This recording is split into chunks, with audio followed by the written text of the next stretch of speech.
Welcome to the New Ray Media Halloween special, where we're going to be reading Godfather Death by the Brothers Grimm.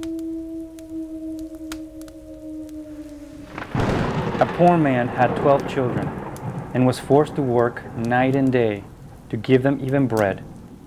When therefore the 13th came into the world, he knew not what to do with his trouble, but ran into the great highway and resolved to ask the first person whom he met to be godfather. The first to meet him was the good God, who already knew what filled his heart, and said to him, "Poor man, I pity thee. I will hold thy child at christening and take charge of him and make him happy on earth." The man said, "Who art thou?" "I am God." "Then I do not desire thee to be godfather," said the man. "Thou givest the rich, and leavest the poor to hunger." Thus spoke the man, for he did not know how wisely God apportions riches and poverty.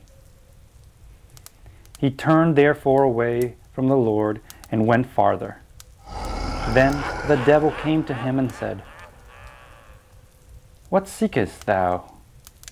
If thou wilt take me as godfather for thy child, I will give him gold in plenty, and all the joys in the world as well." The man asked, "Who art thou?" "I am the devil." "Then I do not desire to have thee for godfather," said the man. "Thou deceivest men, leadest them astray." He went onward, and then came death, striding up to him with his withered legs, and said, "Take me as godfather." The man asked, "Who art thou?" "I am death, and I make all equal." Then the man said, "Thou art the right one. Thou takest the rich as well as the poor, without distinction. Thou shalt be godfather." Death answered, "I will make thy child rich and famous, for he who has me for a friend can lack of nothing." The man said, "Next Sunday is the christening. Be there at the right time." Death appeared as he had promised, and stood godfather quite in the usual way. When the boy had grown up, his godfather one day appeared and bade him go with him. He led him forth into a forest and showed him a herb which grew there, and said, "Now shalt thou receive thy godfather's present. I make thee a celebrated physician. When thou art called to a patient, I will always appear to thee.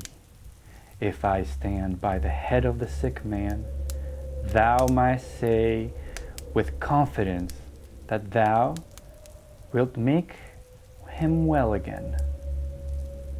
And if thou givest of this herb, he will recover. But if I stand by the patient's feet, he is mine. And thou must say that all remedies are in vain, and that no physician in the world could save him.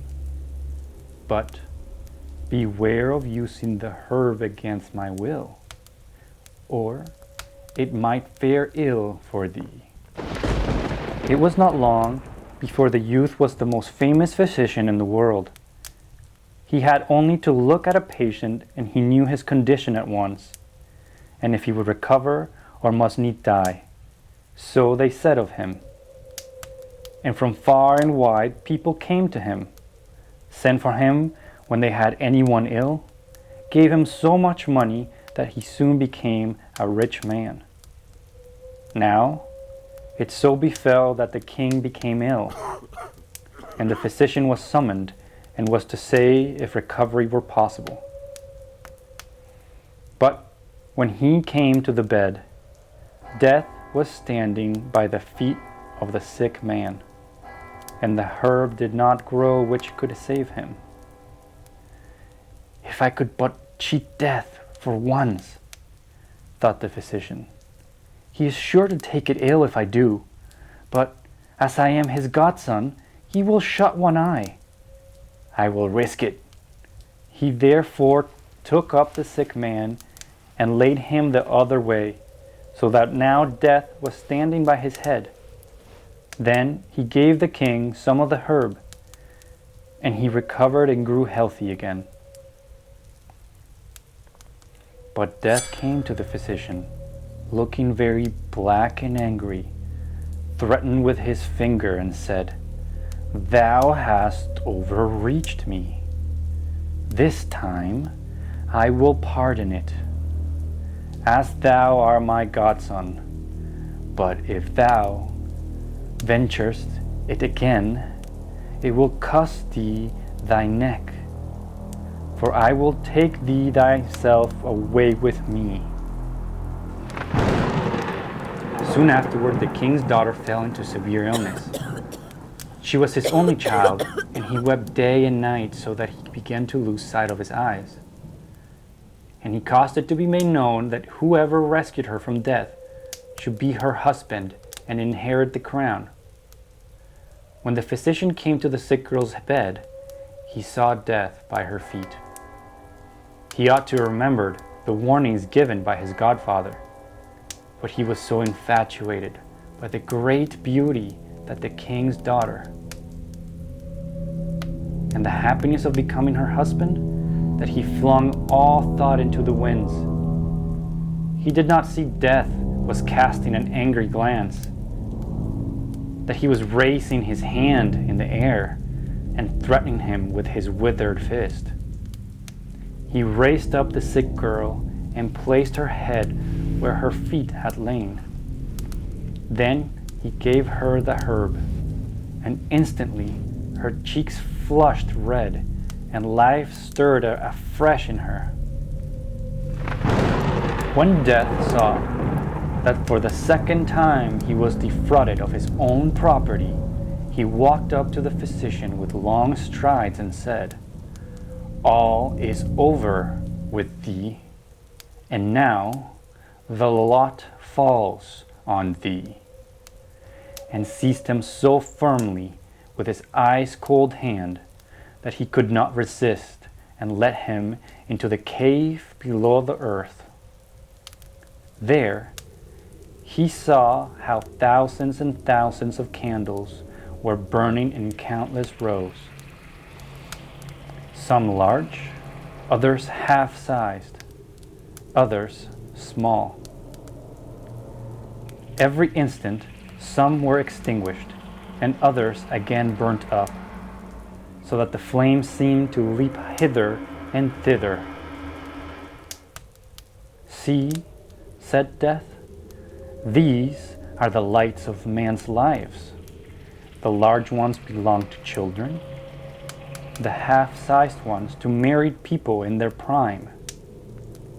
The little ones belong to old people, but children and young folk likewise have often only a tiny candle." "Show me the light of my life," said the physician, and he thought that it would be very tall. Death pointed to a little end which was just threatening to go out, and said, "Behold, it is there." "Ah, dear godfather," said the horrified physician, "light a new one. Do it for love of me, that I might enjoy my life, be a king, and the husband of the king's beautiful daughter." "I cannot," answered Death. "One must go out before a new one is litten."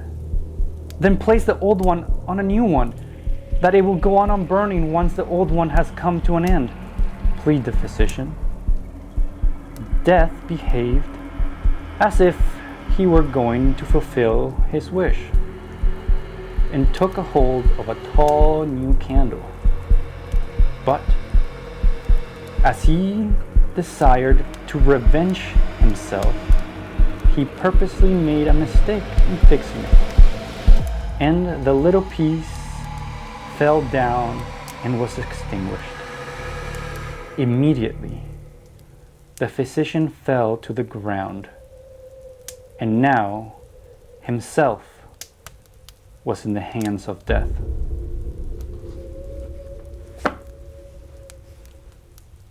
I hope you've enjoyed this story from the Brothers Grimm, and have yourself a happy Halloween.